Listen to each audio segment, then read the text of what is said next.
Media, there is a thick of social media platforms. In your experience, which one is the best utilized in a way to our advantage?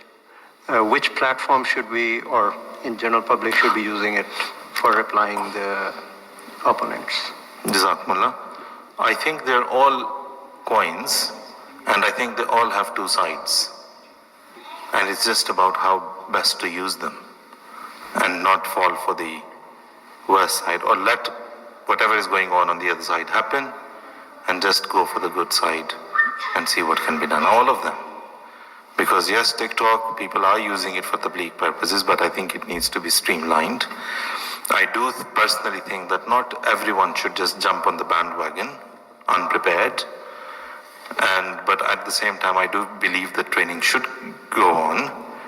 One should want to attach themselves. If you want to play first-class cricket, you don't just buy a bat and walk into the oval ground and say, here I am, I'm going to be your batsman. You have to learn, you have to play, and then maybe make your way up. So, what have we done to train ourselves? And what are we with the right type of people? Then maybe I think each one of them, how would one use Snapchat maybe for tabligh? I can't think of anything unless maybe these little chaps here, they might know some ways and they might be laughing at me. But we all need to decide for ourselves, I think. Jazakallah.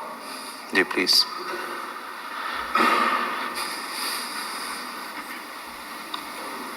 Yes, assalamu alaikum. Walaikum assalam. My question is that it was sad to hear that we lost a significant amount of data, archive data, as you mentioned. It looks like we did not have a proper disaster recovery planning at that time. But how about now? Do we have a proper disaster recovery planning, or are we replicating our data to an offsite location? Yes, sir. There is. And by the way, appreciating your concern, thank you very much for asking that. I do really feel good you asked that. Because I've narrated this incident so many times, rarely has ever anyone come to say what actually happened and how did you recover it. So that's very nice of you.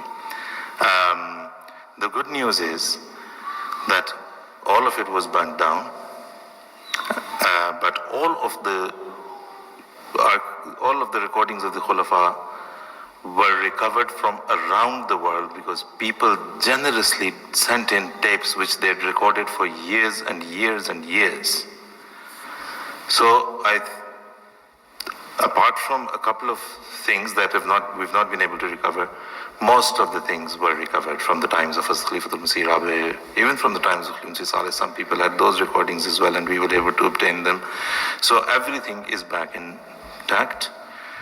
And yes, we're now more into, because I think we were lagging behind in copying. We were going at our pace. We didn't know the fire was going to happen. And that is why an accident is called an accident. But we were going at a speed. Then we increased it and we've copied from DV cams and old VHS tapes electronically and saved them on clouds and servers and whatnot. So alhamdulillah. And there are other contingency plans in place now. We've learned a lesson. We learned it the hard way, but I think we have. I still joke with my colleagues in the library, MTA library. I tell them that, it's become a lot easier for you guys. When you don't find a tape, you say it was burnt in the fire. So, but no, that's not it. That's just a joke. They don't do that.